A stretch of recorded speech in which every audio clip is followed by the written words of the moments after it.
그리고 3장 1절부터 2절까지의 말씀입니다. 2장 8절부터 19절, 그리고 3장 1절, 2절 말씀입니다. 한 절 한 절 함께 교독하신 후에 마지막 3장 2절 말씀 봉독하도록 하겠습니다. 제가 먼저 2장 8절 읽도록 하겠습니다. 주님의 종인 눈의 아들 여호수아는 110살에 죽었다.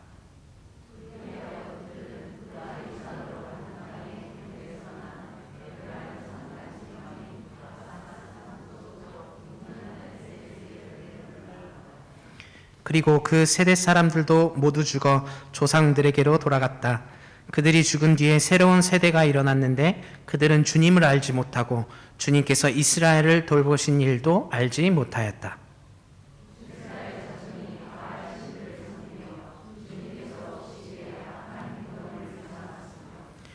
이집트 땅에서 그들을 이끌어내신 주 조상의 하나님을 저버리고 주위의 백성들이 섬기는 다른 신들을 따르며 경배하여 주님을 진노하시게 하였다.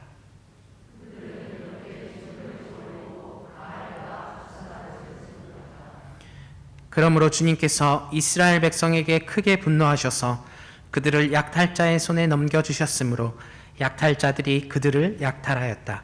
또 주님께서는 그들을 주위의 원수들에게 팔아넘기셨으므로 그들이 다시는 원수들을 당해낼 수 없었다.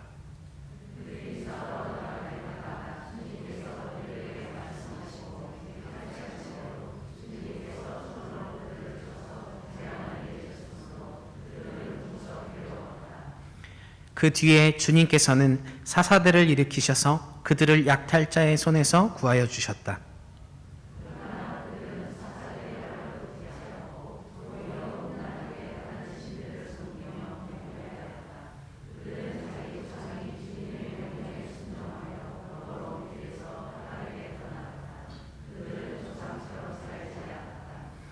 그러나 주님께서는 그들을 돌보시려고 사사를 세우실 때마다 그 사사와 함께 계셔서 그 사사가 살아있는 동안에는 그들을 원수들의 손에서 구하여 주셨다.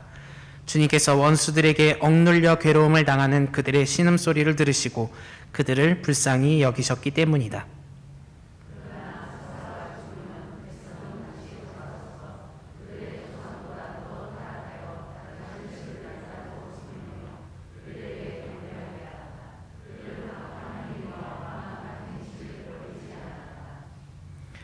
가나안 전쟁을 전혀 겪어본 일이 없는 모든 이스라엘 백성을 시험하시려고 주님께서 그 땅에 남겨두신 민족들이 있다. 함께 읽습니다. 전에 전쟁을 겪어본 일이 없는 이스라엘 자손의 세대들에게 전쟁이 무엇인지 가르쳐 알게 하여 주려고 그들을 남겨두신 것이다. 아멘. 하나님의 말씀입니다. 이 시간 조남수 목사님 나오셔서 감사를 잃어버린 크리스찬이라는 제목으로 말씀 나눠주시겠습니다.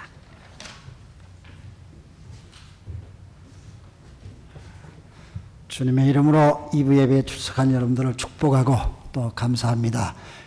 옆에 계신 분들을 주 안에서 축복합니다 하고 인사를 좀 나눠주세요. 주 안에서 축복합니다. 감사해요. 11월 달 생일 맞이하시는 분 계세요? 11월 달 생일 안 계세요?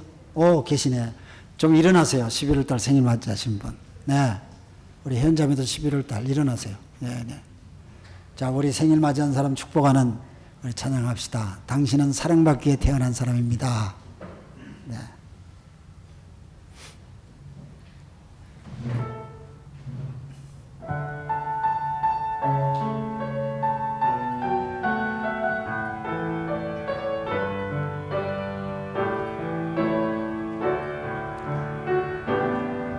당신은 사랑받기 위해 태어난 사람. 당신의 삶 속에서 그 사랑받고 있지요. 당신은 사랑받기 위해 태어난 사람. 당신의 삶 속에서 그 사랑받고 있지요. 태초부터 생각한 하나님의 사랑은 우리의 만남을 통해 열매를 맺고 당신이 이 세상에 존재함으로 인해 우리에겐 얼마나 기쁨이 되는지. 당신은 사랑받기 위해 태어난 사람, 지금도 그 사랑 받고 있어요. 당신은 사랑받기 위해 태어난 사람, 지금도 그 사랑 받고 있지요. 축복합니다. 사랑합니다. 감사해요. 사람마다 좀 차이는 있습니다만은 나이가 들어가면서 뭘 자꾸 잊어버리는 게 있어요. 그래서 그 우리말로는 이렇게 건망증이라고 그러고요. 일본에 모노아세레라고 그러잖아요. 자꾸 잊어버려요. 근데 이게 뭐 나이 드신 분들만 해요. 젊은 사람들도 있더라고요. 일본에서 이게 모노아세레라고 이렇게 말을 하는데 우리 한국에서 이렇게 잘 잊어버리게 나중에 심해지면 이걸 도망했다. 또 치매 뭐 이런 말을 쓰잖아요. 일본에도 이 말을 복했다, 뭐 치호 뭐 이런 말을 써요. 그런데 몇 해 전부터 제가 알기로는 2004년부터예요. 일본이 그 말이 좀 차별적인 말이다 이래가지고 말이 바뀌어져서 닌치쇼 이런 말로 바뀌어졌죠. 근데 우리 한국에는 뭐라 그러죠? 이 닌치쇼라는 걸 좀 좋은 말로 바뀌어진 게 있어요? 한국말로? 네. 근데 이게 뭐 한국도 아직은 그냥 뭐 치매 뭐 이런 식으로 된 것 같아요. 근데 이 닌치쇼라는 이 병은 사람이 지금까지 자기가 취득한 지적인 것, 정서적인 것 이런 능력들을 점점 잃어버리는 거예요. 그게 점점 잃어버려져서 본래의 모습으로 되돌아가지 않는 상태를 닌치쇼, 치매라고 그래요. 그러니까 보통 자기가 가지고 있던 감정적인 면이라든가 의욕적인 면 이런 것들도 점점 약해져요. 의학적으로는 뇌에 무슨 종양이 생겼다든가 염증이 생겼다든가 어떤 것에 중독이 됐다든가 또 혈액순환에 장애가 있다든가 뭐 이런 것들을 통해서 그런 그 치매가 오지 않는가 하는 그런 얘기들을 합니다만은 연세가 듦과 동시에 그런 일이 일어난다고 많은 분들이 얘기를 합니다. 문제는 이런 치매 잊어버리는 거죠.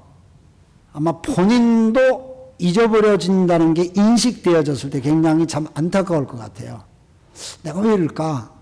뭐 내가 왜 이럴까? 이렇게 하면서 막 그 안타까울 텐데 제가 볼 땐 더 안타까운 것은 가까이 있는 가족이나 그 사람을 늘 가까이 대했던 주변 사람들이 참 더 힘들 것 같아요. 왜냐하면 잊어버리는 사람은 자기가 잊어버렸기 때문에 자기가 힘든 것들도 모를 수가 있거든요. 그런데 요즘 더 참 안타깝게 들리는 소리는 우리가 이 휴대폰에 굉장히 집중하고 있잖아요. 여러분들이 하루에 휴대폰을 몇 시간 쓰고 있는지를 자기 인식이 있으신가요? 내가 몇 시간 휴대폰을 만지고 있다. 그런 인식이 있나요? 그 휴대폰 속에는 사람이 휴대폰을 쳐다보는 시간이 기록이 다 나와요. 그래서 하루에 자기가 몇 분 봤다, 몇 시간 봤다 그 기록이 나오거든요. 그래서 일주일 동안 몇 시간 봤다 그 기록이 나와요. 그걸 한번 점검해 보세요. 모든 휴대폰에 그 기능이 다 있어요. 그래서 자기 컨트롤하게 돼 있는데 제가 말씀드린 것은 이 일본의 스마폰 닌치쇼라는 게 있어요. 휴대폰을 너무 지나치게 의존해 가지고 거기서 자기도 모르는 사이에 치매 현상이 온다는 거예요. 치매 현상이 왔는데 이게 젊은 사람들 속에서 나오는 거예요. 이런 게 점점 나오는데 뭐가 이렇게 자꾸 일본말로 하면은 그 모노와스레 잃어버리는 거하고 어떤 게 치매냐. 미국에 이걸 그 치매에 대한 것을 병 속에든 그 아르츠하이머라고 하는 걸로 병명을 얘기하잖아요. 근데 아르츠하이머라는 미국의 그 의학 협회가 잘 잊어버리는 거하고 치매하고 뭐가 달랐는지를 좀 설명을 하는 글을 그 협회 홈페이지에 쭉 돼 있더라고요. 그걸 보니까 뭐 굉장히 많아요. 많은데 그 중에 이제 몇 가지만 좀 소개를 하자면은, 열쇠나 자기 지갑을 어디다 두었는데 어디다든지 잘 모르겠는 거야. 이건 잊어버리는 모노화설이에요. 그런데 다리미를 열심히 쓰다가 다리미를 챙겨놓는다고 챙겼는데 냉장고 안에다 챙겼어. 그리고 손목시계를 풀어야 됐다고 풀었는데 커피포트 속에 손목시계를 넣어놔. 뭐 이런 것들은 치매의 현상이라고 그렇게 얘기를 해요. 그리고 보통 이렇게 말을 하다가, 야, 그 말이 뭐지? 그 말이 뭐지? 잘 생각 안 나네? 뭐 이거는 모노화설이에요. 그런데 옆 사람하고 말을 하는데 전혀 관계없는 말을 불쑥불쑥해요. 관계없는 말을 불쑥불쑥해서 상대방하고 대화가 연결되어지질 않아요. 이건 치매의 시작 단계예요. 그리고 내가 지금 어디로 가고 있지? 자기가 가고 있는 길을 순간에 잊어버려요. 어디로 가고 있는지 잘 몰라. 오늘 무슨 요일이더라? 아침에 오늘 뭘 먹었지? 이건 모노화설이에요. 그런데 회사 근처까지 왔는데 자기 사무실을 못 찾아. 이건 치매에 시작된 거예요. 세탁기를 돌다가 세탁물 막 챙기면서 가스레인지에 불을 안 끈 것을 그냥 잊어버려요. 그래서 막 냄비가 타고 막 난리가 나요. 이건 모노화설이에요. 그런데 애를 등에 업고도 세탁을 몇 장씩 껴입는 거예요, 그냥. 이건 치매예요. 그리고 늘 자기가 쓰던 물건이 안 보여. 막 찾으려고 생각해내려고 막 애를 쓰는 거는 이건 모노화설이에요. 근데 자기가 쓰던 물건이 안 보여요. 아이, 저놈의 자식이 훔쳐갔구나. 사람을 의심해요. 계속 의심해요. 이건 치매의 시작이에요. 그런 글들이 쭉 적혀 있더라고요. 자기가 어느 단계인지 한번 생각해 보세요. 웃으시는 분들은 다 관계가 있으신 것 같아요. 이렇게 자기의 삶 속에 그런 것들이 기억이 안 되어지고 잊어버려진다는 건 참 쓸쓸한 얘기 아니에요? 근데 이런 것이 젊은 사람들한테도 온다는 거야. 유독 물건을 잘 잊어버리는 사람이 있어요. 유독 뭘 빼놓고 다니는 사람들이 있어요. 뭐 우리 지시의 학교도 중학생들인데 그런 애가 하나 있어요. 누구라고 말하기는 곤란한데, 뭐 맨날 잊어버려요, 맨날. 근데 오늘 성경에 보니까 이 사사기가 이스라엘이 하나님을 잊어버렸다는 말로 기록되어 나와요. 여러분, 이스라엘 백성들이 하나님을 잊어버린다. 이게 가능한 얘기일까요? 이스라엘 백성 자체가 하나님이 이스라엘 백성을 만들어줬잖아요. 그럼 자기를 만들어준, 쉽게 말하면 부모를 잊어버릴 수가 있을까요? 그런데 이스라엘 백성이 잊어버렸대요. 오늘 사사기 2장 12절 말씀에 보면 이집트 땅에서 그들을 이끌어내신 주 조상의 하나님을 저버렸다. 주의 백성들을 섬기는 다른 신들을 따르며 경배하며 주님을 진노하게 하였다. 오늘 이 말씀이 보니까 저버린다는 말은 우리말로는 그냥 저버렸다. 좀 뉘앙스가 약해요. 일본 성경에 보니까 뭐라 하냐면 슈오 스테테, 하나님을 버렸다는 거예요. 이스라엘 백성들이 애굽에서 노예 생활을 하는 엄한 고통을 받고 있는데 하나님께서 전격적인 구원의 손길을 베풀어서 그들이 구출받아서 나온 구원받은 백성 아닙니까? 근데 그들이 하나님을 잊어버린다는 게 말이 있을 수 있어요? 아니, 하나님을 버린다는 게 이게 있을 수가 있겠냐 그 말이에요. 이거야말로 자기들을 구원시켜 주시고 자기들의 생명을 지켜주신 하나님의 은혜에 대한 배신 행위고 하나님의 진노를 불러일으키기에 최악적인 행동이에요.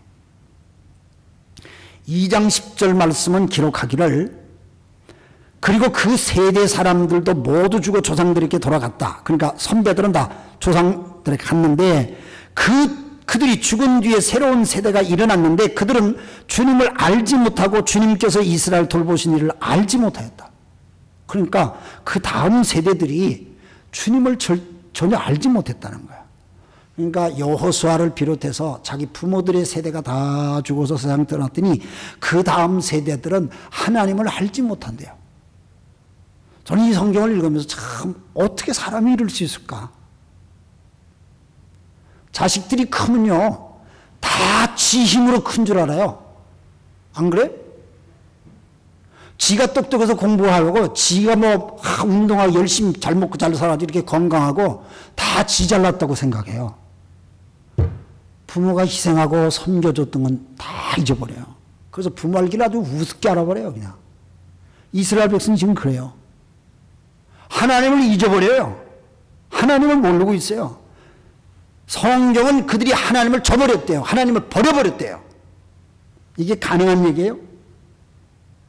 그렇게 오랜 세월 동안 이스라엘 백성들을 보살펴주고 그들을 위해서 축복하고 보살펴 인도해 준 그 하나님. 그런데 그 하나님을 잊어버리고 버려요? 말이 되는 거예요? 그것도 몇백 년 전의 역사입니까? 자기 아버지 어머니의 시대의 역사예요. 한 세대 앞의 역사를 자기들이 다 잊어버리고 그 시대에 자기들을 보호해줘서 오늘날의 자기들의 존재는 부모가 있었기 때문에 자기가 존재잖아요. 근데 그 부모들이 하나님의 은혜 속에서 출애굽을 했잖아요. 가나안 땅에 들어왔잖아요. 그리고 그 다음 세대들은 그 가나안 땅에서 편안히 살잖아요. 근데 그걸 잊어버리고 다 잊어버려요. 아주 못된 인간들이에요. 이게 말이나 됩니까? 이게 인간이에요? 세상의 짐승들도요 먹이를 준 사람을 잊어버리지 않는데 만물의 영장이라고 하는 인간이 자기의 구원자시고 참 하나님이심을 잊어버리고 세상에 이렇게 배은망덕한 인간들이 어디 있어요?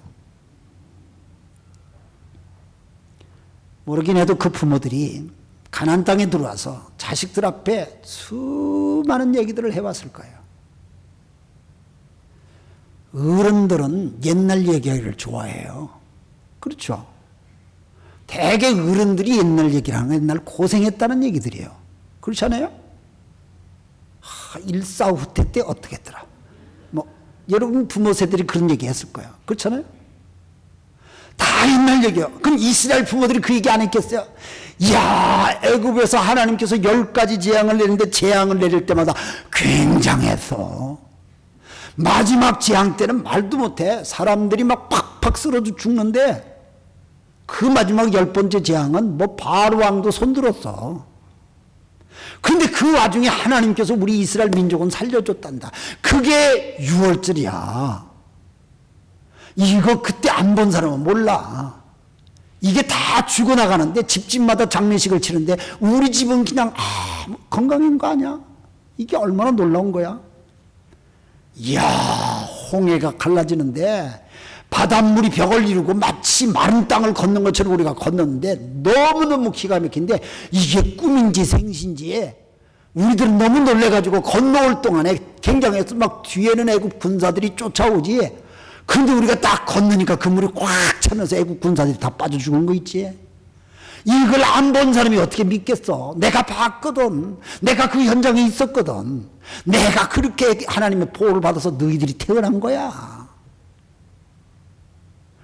아니 먹을 물이 없었어. 근데 모세가 반석을 치니까 반석에서 물이 쏟아졌어. 세상에 이런 일이 어디 있을 수 있어? 하나님은 하시면 하시는 분이야. 이야, 아말렉 군사들이 참 무서웠는데 하나님 앞에서 우리가 무서움을 벌벌 떨었지만 모세가 기도하고 여호수아를 비롯해서 우리 장정들이 나가 싸웠더니 아말렉 군사를 다 물리쳤잖아. 우리가 이 가나안 땅에 들어와서 큰 난공불락이라고 하는 여리고성을 우리가 돌고 했더니 아무 한 것도 없고 하나님이 시키는 말씀대로 했더니 그냥 여리고가 꽉 무너지는데 기적이 뭐 딴 거 있어? 우리는 한 거 없어. 하나님이 일하셨어. 뭐 이런 얘기를요 아마 귀가 닳도록 수없이 했으리라고 저는 생각해요. 안 했겠어요? 안 했을 것 같아요. 여러분 일본에서 10년, 15년, 20년 살면서도 여기 처음 와가지고 뭐 말 못해가지고 이런 고생했다 저런 고생했다 수없이 하는 얘기를 얼마나 제가 많이 들었길래. 우리 교인들한테 내가 많이 목사님 내가 이런 고생을 했어요. 가서 이런 수모를 당했어요. 아우 저까지 내가 한국 갔다 확 그냥 막 어떻게 할 건데 아유 막 이런 얘기를 많이 들었거든요. 여러분 얼마나 많이 얘기하겠어요 그런 얘기를. 이스라엘 백성들이 그렇게 수없이 했어요. 그럼에도 불구하고 이 사사기 성령은 그 다음 세대들이 하나님을 모르고요 하나님을 버렸대요. 하나님을 모른대요. 안다는 말은 지식적인 정보가 들어왔다는 말이 아니에요. 안다는 말은 그냥 과거의 역사의 정보를 알고 있다는 그런 말이 아니에요. 성경에 안다는 말은 관계가 있다는 말이고 안다는 말은 체험적으로 느꼈다는 거예요. 자기 아버지 세대가 출애굽을 했다 하는 이런 정도의 지식의 히스토리가 아니고 그 히스토리 속에서 하나님을 어떻게 체험했는지 그 히스토리 속에서 하나님과 어떻게 동행했는지 그 사실적인 신앙과 스피릿들을 이어받는 것이 진짜 아는 거예요. 이스라엘 백성들 다음 세대는 그 하나님을 몰랐어요. 여러분 우리 교회 어때요? 우리 교회가 35년 좀 지났거든요.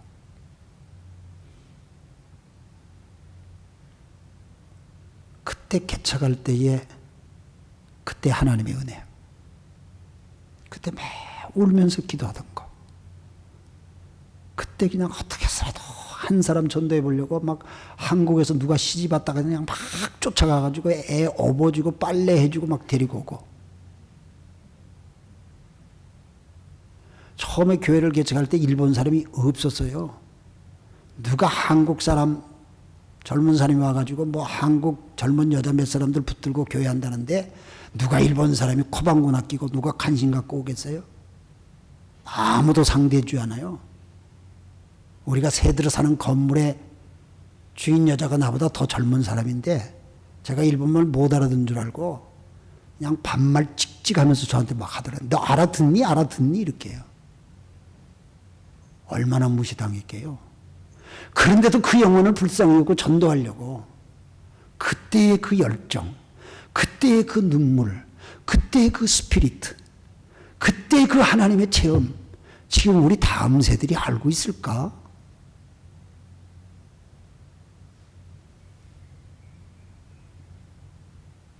야, 하나님 몰라도 괜찮아. 잘 살기만 해라. 출세만 해라. 이렇게 만약에 우리 다음 세대들에게 했다면은 우리도 하나님을 잊어버리고 하나님을 저버리는 망한 세대가 돼버려요. 그래서 저는 우리 교회 다음 세대의 신앙을 좀 점검하고 싶어요. 이건 제 생각이 아니고 하나님이 이 11월 달에 사사기를 묵상하게 하는 뜻이 있는 것 같아요. 지난 새벽 기도 사사기를 인도하면서 제가 그땐 바에서 설교를 하니까 영상에 비치는 교인들의 숫자를 보니까 몇 명 앉아있질 않아요. 막 마음이 아파요. 너무너무 마음이 아파요. 코로나 핑계 해제된 지가 지금 한 달 이상이 넘었는데 밥 먹으러는 잘도만 다니만. 그런데 우리의 신앙을 좀 점검할 필요가 있어요. 다음 세대가 어떻게 될지. 두 번째로 오늘 성경에 보니까 이렇게 하나님을 잃어버린 이스라엘 백성들은 싸울 줄을 몰라요. 싸울 줄은 세대로 바뀌어져 버려요. 3장 1절과 2절 말씀 보니까 가나안 전쟁을 전혀 겪어본 일이 없는 모든 이스라엘 백성을 시험하시려고 주님께서 그 땅에 남겨두신 민족들이 있다. 전에 전쟁을 겪어본 일이 없는 이스라엘 자손의 세대에게 전쟁이 무엇인지 가르쳐 알게 해주려고 그들을 남겼다. 이 이스라엘 백성들은 하나님이 택한 백성들은 싸울 줄을 알아야 돼요. 하나님의 용사들은 싸울 줄 알아야 되는데 이들이 싸울 줄을 몰라요.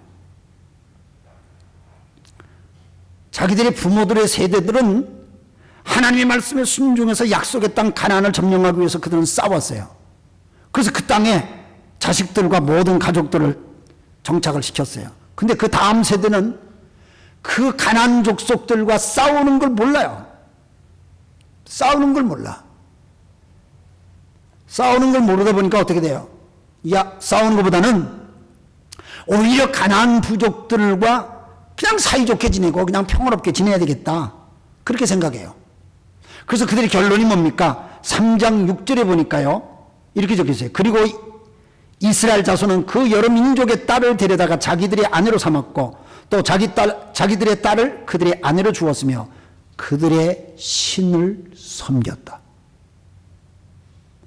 그 땅에 가서 싸울 줄을 모르니까 그냥 그 땅의 사람들하고 그냥 통혼, 결혼을 한 거예요. 그냥 자기 딸들은 그 집 아들한테 주고 그 집 딸들을 데려와서 자기 아내로 삼고 막 이렇게 통혼을 하다 보니까 그들이 믿었던 우상의 신들이 따라서 집안으로 들어와 가지고 이스라엘 백성들이 참 여호와 하나님을 섬기기보다는 바알과 아스라와 아스타롯을 섬기는 말할 수 없는 일들이 막 벌어지고 완전히 세대가 바뀌어져 버린 거예요.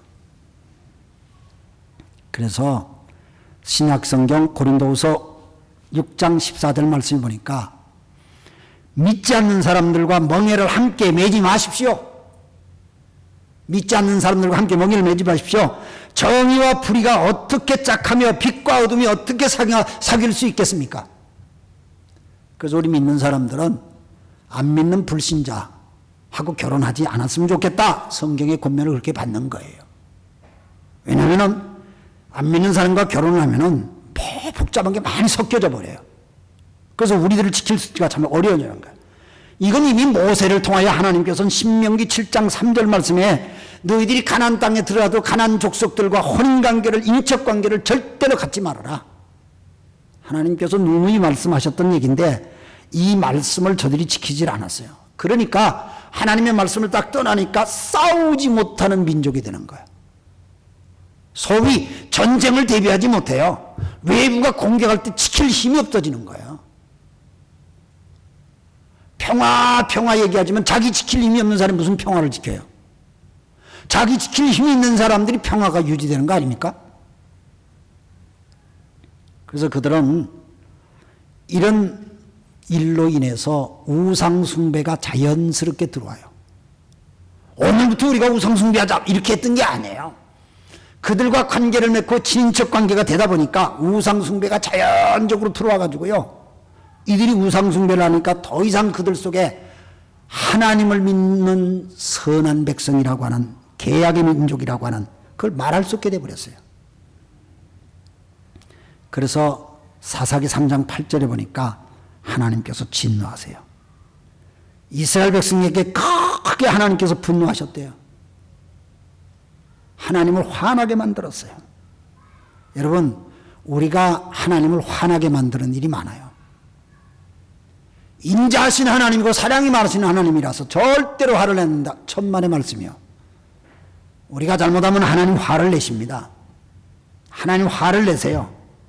그래서 이 하나님이 진노하심으로 인해서 하나님은 그냥 이스라엘 그럼 너희들 멋대로 한번 살아봐라. 내버려 두어요. 너희 멋대로 한번 살아봐라. 너희들 하고 싶은 대로 살아봐라. 내버려 두니까 어떻게 돼요? 북쪽에 있는 아람 군대의 공격을 받아가지고 이스라엘 백성들이 8년 동안 노예 생활을 하잖아요. 그 지긋지긋한 자기 조상들이 애굽에서 400년 이상 노예 생활을 하다가 하나님의 극적인 은혜로 출애굽을 해서 나와서 가나안 땅에 정착해서 이제는 우리들이 하나님의 백성으로 산다, 행복하게 산다 했는데 그들이 우상 숭배로 빠지고 그 가나안 족속들과 그렇게 인척 관계를 맺다 보니 하나님의 진노를 사서 다시금 노예 생활로 가버린 8년 동안 고통을 당하는.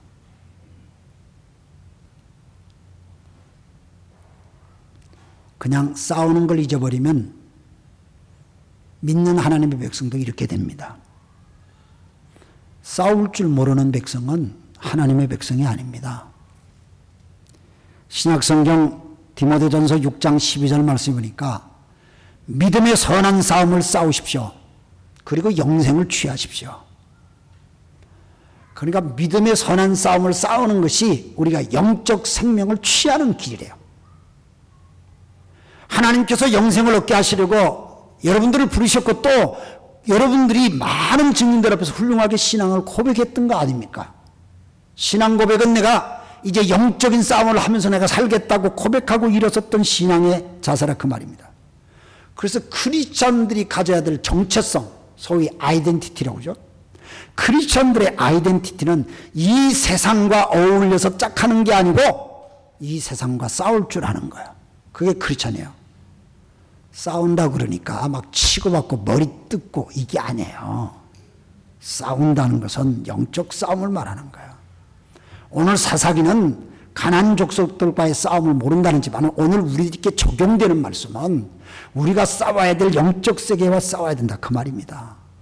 싸움을 모르는 크리스찬, 싸울 줄을 몰라요. 성경에 왜 20살 넘은 사람만 카운트하는 줄 아십니까? 20살 넘은 사람이 싸울 줄 아는 사람이라는 기록입니다. 이스라엘 백성이 애굽에서 나올 때에 장정만 60만이라고 그랬잖아요. 그게 싸울 줄 아는 사람이에요. 다윗이 싸울 줄 아는 20세 이상 된 사람을 카운트하지 않습니까? 숫자를 세지 않습니까? 성경에 다 그렇게 나와요. 벳세다 들녘에서 빵을 먹었던 사람들, 배불리 먹었던 사람들, 성인들 20살 넘은 사람들은 카운트하는 거예요. 다 이유가 있는 거예요. 가리킴에. 근데 이렇게 싸울 줄은 몰라요. 근데 이 세상과 우리는 싸워야 되는데 이 세상이 뭐예요? 이 세상은 제한된 지식을 교만스럽게 자랑하며 진리가 썩어져서 부패한 지성의 세계가 세상이에요. 모든 것이 돈이면 해결된다고 돈 하면서 벌벌 떠는 돈의 유혹을 따라서 욕망으로 사는 게 이 세상이에요. 이 세상과 우리는 싸워야 된다 그 말이죠. 그래서 이 세상과 싸워야 되는데 이 세상과 싸움으로 인해서 우리를 통해서 하나님께서는 이 세상을 바꿔가겠다는 것이 하나님 뜻이에요. 그럼 이렇게 변질된 이스라엘 백성이 정말 하나님의 백성으로 되돌아올 수 있는 길이 있을까요? 마지막으로 말씀드리는 그거예요. 사사기 3장 9절 말씀해 보니까 이스라엘 자손이 주님께 울부짖으니 주님께서 그들을 구하려 주려고 이스라엘 자손 가운데 한 구원자를 세웠는데 그가 곧 갈렙의 아우 그나스의 아들인 온니엘이었다. 하나님께서 이스라엘 백성들을 어떻게 해주시지 않으면 방법이 없어요. 저는 오늘 이스라엘 백성들이 하나님 앞에 막 부르짖으니까 하나님께서 온니엘이라는 사람을 세워주세요. 온니엘이라는 사람은 갈렙의 조카였어요.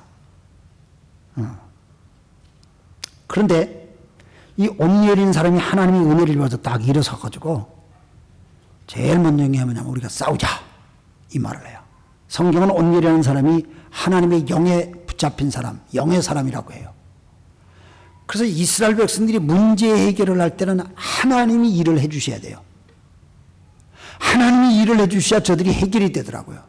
한 번도 싸워보지도 못하고 싸우는 걸 안 하려고 도망다니던 그들인데 온니엘이라는 사람이 성령의 충만함을 입어가지고 벌떡 일어나가지고 야 우리가 이렇게 살아서 되느냐, 우리가 하나님 앞에 나아가서 우리도 싸우자 하고 싸우자고 사람들을 이렇게 세워요. 그때 그들이 비로소 싸우는 민족으로 되돌아와요. 그런데 일은 하나님이 하세요. 그런데 하나님이 일해 주시도록 이스라엘 백성이 한 게 뭐예요? 부르짖는 것이었어요. 사람이 언제 부르짖냐? 심한 시련과 환난과 질병과 고통 이게 있을 때 부르짖어요. 어려움이 없으면 잘 안 부르짖어요. 이게 사사기를 통해서 우리가 배우는 거예요. 사사기 성경 끝날 때까지 반복돼요. 이게 반복돼요. 마치 우리 인생이 그렇게 얄팍한 모습으로 반복되는 걸 가르쳐줘요. 그래서 시련과 환난과 고통, 아픔 이것들은 불쾌하고 싫고 멀리하고 싶지만은 그런 것들이 우리를 깨워주는 하나님의 손길이라면은 우리는 받아들이고 그걸로 인해서 하나님 앞에 부르짖는다면 우리가 사는 길이 열린다는 거야. 그래서 부르짖는 기도야말로 하나님께서 내 인생의 문을 다시 열어주는 축복의 키가 되는 거야. 그래서 부르짖어야 돼요. 그래서 온니엘이라는 사람이 하나님의 벌떡 일어나가지고 성령의 사람이 일어나니까 우리 나가서 싸우자 이렇게 이스라엘 백성이 다시 싸우기 시작해요. 다시 싸우는 백성 나와요. 싸울 때 아람 군대를 물리치고 8년 동안의 고통을 받았던 걸 정리하고 그 이후 40년 동안 평화의 생활을 누리는 거예요. 성경 오늘 본문 3장까지가 그거예요. 이스라엘 백성들이 겨우 싸우는 백성으로 또 돌아와요. 여러분, 내 삶 속에 뭔가 움직이질 않아요. 내 삶 속에 고통이 계속되고 있어요. 내 삶 속에 뭔가 실패라는 게 느껴져요. 이래서는 안 되는데 하는 생각이 들어요. 그럴 때는 하나님께 부르짖으세요. 부르짖을 때에 길이 보여요. 부르짖을 때에 하나님의 음성이 들려져요. 부르짖을 때에 어떻게 해야 될지 깨달아져요. 하나님께 부르짖는 것은 소리쳐서 부르짖는 것도 부르는 거예요. 그러나 조용하게 묵상하면서도 흐르는 눈물을 씹어 삼키면서 하나님 앞에 회개하며 하나님 내가 앞으로는 이렇게 살겠습니다 하고 다짐하는 그런 결단도 부르짖음이에요. 그러면은 부르짖음 속에 하나님께서 이스라엘 백성들에게 온일이라고 하는 한 사람을 세워주듯이 이미 우리 속에 오신 예수 그리스도가, 여러분들이 무시하고 버렸던 그 예수 그리스도가, 여러분의 마음 한 구석에 있던 예수 그리스도가 여러분의 마음 중심에 오셔서 여러분의 인생을 다시 이끌어 주실 줄 믿습니다. 그럴 때 우리는 다시 일어나요. 그럴 때 우리는 다시 하나님의 백성이 되어서, 그럴 때 비로소 우리는 패배적인 크리스찬이 아니라 승리로운 싸울 줄 아는 크리스찬으로 바뀌어져요. 우리가 싸워야 되는데 성경에 보니까 싸움이 여러 가지가 있더라고요. 히브리서 12장 4절 말씀에 보니까 여러분은 죄와 맞서서 싸우지만 아직 피를 흘리기까지 대항한 일은 없습니다. 이렇게 설명하고 있어요. 다시 말하면 우리는 죄와 싸우되 피를 흘리기까지, 그러니까 내가 손해를 볼지라도, 피를 쏟는 내 손해를 볼지라도 죄하고 내가 싸우는 저항감이 나한테 있어야 된다 그 말이에요. 그렇게까지 영적으로 싸워야 되나. 창세기 39장에 보니까 요셉이 보디발의 아내의 유혹을 받아요. 그러니까 보디발이 유혹을 받았을 때 어떻게 했습니까? 요셉이 그 자리에서 그냥 막 도망가 버려요. 저는 도망가는 것도 영적 싸움이에요. 어떨 땐 도망가는 것도 용기고요, 도망가는 것도 이기는 방법이고요, 하나님의 길이에요. 로마서 5장 3절과 4절 말씀이니까 환난조차도 기쁨으로 받아들이면서 참고 때를 기다리는 인내야말로 영적 싸움의 중요한 키예요. 마귀는 우리를 못 참게 해요. 얼마나 마귀가 우리를 못 참게 하는지 몰라요. 뭐 한마디 듣고 못 견디게 해요. 잠을 못 자게 해요. 누구하고 트러블 일어나게끔 자꾸 막 쑤신단 말이야. 못 참게 하는 거야. 그냥 하룻밤 참으면 그냥 해결될 건데 하룻밤 못 참게 해요. 마귀가 막 쑤시잖아요. 그런데 성경은 영적 싸움을 위해서 우리가 인내해야 된대요. 그 인내를 통해서 우리가 하나님 나라의 거룩한 백성으로 바뀌어진대요. 영적 싸움이에요. 데살로니가 전서 5장 18절에 보니까 모든 일에 감사하십시오. 이것이 그리스도 예수 안에서 여러분을 바라시는 하나님의 뜻입니다. 모든 일에 감사하래요. 감사야말로 예수 믿는 사람 크리스천들의 싸움입니다. 뭐든지 감사하는 거야. 심지어 불행처럼 보이는 현실 앞에서도 감사하는 거야. 감사는 어제까지 나를 이끌어 주시고 보호해 주신 하나님, 정말 좋았습니다. 그렇게 생각하는 게 감사 아닙니까? 그래서 감사하는 사람들은 어제까지 하나님의 손길을 기억하는 사람이 감사해요. 그런데 감사하지 않는 사람은 어제까지 하나님의 인도하심과 보호하심과 이끄심에 대해서 무시하는 거예요. 내 힘으로 살았다는 거예요. 내가 잘났다는 거예요. 그래서 감사가 없어요. 그래서 감사를 잃어버린 사람은 하나님을 잃어버린 사람이에요. 감사를 안 하는 사람은 하나님을 저버리고 하나님을 버린 사람들이에요. 그런 사람들의 입술에는 불평불만이 가득해요. 입만 열면 누구 욕해요. 입만 열면 그냥 이것 때문에 저 핑계를 대요. 이건 감사를 잃어버린 사람의 특징이에요. 어떤 목사님의 글을 보니까 그냥 화날 때 A씨 하고 막 이렇게 말하지 말고 화날 때 주여 감사합니다. 주여 감사합니다. 이걸 7번 해보라는 거예요. 저는 그 책을 읽으면서 나보고 그 말씀을 하는 것 같아요. 그래서 막 억지로 주여 감사합니다. 주여 감사합니다. 주여 감사합니다. 한 3번까지는 막 억지야. 근데 5번, 6번, 7번 하니까요. 억지로 했던 감사가 이상해요. 주여 감사합니다 하고 나니까 에이 뭐 어떻게 해결되겠지 뭐. 이러면서 마음이 좀 편해지더라고요. 여러분 이 감사는요 마음으로 생각만 해서는 안 돼요. 생각도 감사하지만 입으로 감사를 표시해야 돼요. 말에는 권세가 있는 걸 여러분 아십니까? 말에는 권세가 있어요. 불평을 하면 불평의 권세가 내 영혼을 올무를 묶어요. 감사하면 감사의 영이 나를 그냥 하나님 앞에 향하게 해요. 여러분 따라해 봅시다. 주여 감사합니다. 주여 감사합니다. 주여 감사합니다. 나머지 4분 집에 가서 하세요. 네. 주여 감사합니다. 이걸 자꾸 해보세요. 그러면요 내가 바뀌어져요. 내가 바뀌어져요. 감사를 잊어버린 사람은 하나님의 은혜를 잊어버린 사람이에요.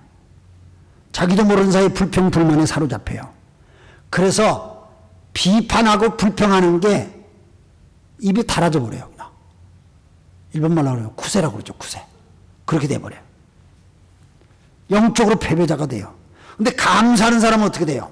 하나님의 은혜를 기억하는 사람이에요. 영적인 싸움에 승리한 사람이에요. 제가 보니까요 감사하는 목장은 문제가 없는 게 아니에요. 문제가 산적돼 있는데도 감사하는 목장 식구들의 얘기를 들으면은 늘 하나님의 은혜로 해결받은 간증들이 많이 들려요. 그런데 감사가 없는 목장의 보고를 들으면요 맨날 싸워요 그냥 막. 그리고 먹자 먹냐가 막 죽어도 못 해먹겠다고 그런 얘기예요. 못 해먹겠다고 그래요. 그냥 하나님 앞에만 얘기하라고 그래요. 왜 목사한테 얘기하냐고 하나님 앞에. 그리고 목장이 영적으로 일치가 안 돼요. 그냥 뭐 맨날 못 해먹겠다는 소리만 계속 들어요. 그래서 여러분 주님 안에서 모든 것을 우리가 감사하는 것이 영적 싸움이에요. 감사를 잃어버리면은 하나님의 은혜 잃어버리고요. 싸움도 할 줄 모르고요. 패배자가 돼요. 감사가 축복의 문을 여는 거예요. 그래서 특별히 저는 우리 교회 다음 세대들이 딴 것과 좀 비교하지 말고 지난날의 하나님의 은혜를 기억하면서 오늘이 있기까지 감사하면서 다음 세대에 재부흥의 역사를 일으키기를 기대해요. 감사를 잃어버린 민족은 하나님을 잃어버려요. 그리고 욕망의 우상숭배에 빠져요. 그 종말은 심판이에요. 그래서 감사하는 사람이 성령의 사람이고 감사하는 사람이 예수님의 제자이고 감사하는 사람이 시대를 열어가는 지도자가 돼요. 저희 교회가 감사하는 교회가 돼야 되겠어요. 그래서 마음으로만 감사가 아니고 마음으로도 감사하고 입으로도 감사를 표현해야 돼요. 그래서 여러분들이 일본에서 성공적인 인생을 사시려면 감사의 표현을 많이 하시고 연말연시에 이웃들한테 감사도 하시고요. 조금 감사를 표하겠다면 말로도 표하고 글로도 표해서 연하장도 좀 돌리시고 그리고 뭐 오세이보도 좀 돌리시고 이래야 이 사회에서 우리가 간증이 되고 승리로운 삶을 살 수 있는 거예요. 하나님의 방법은 감사하는 백성들을 통하여 세상을 바꾸는 방법이에요. 이게 구원받은 하나님의 백성들의 사명이고 그게 하나님의 뜻이에요. 우리 교회가 감사하는 교회 되기를 주의 이름으로 축원합니다. 기도하겠습니다. 하나님 말씀 기억하면서 우리 다 같이 함께 같이 기도하기를 원합니다. 다 같이 오늘 말씀 기억하면서 우리 합심해서 기도합시다. 살아계신 아버지 하나님, 주님의 은혜와 사랑을 감사합니다. 오늘도 아버지 하나님 우리에게 감사의 은혜를 가르쳐 주셔서 주님 앞에 올라서게 해주시니 감사합니다.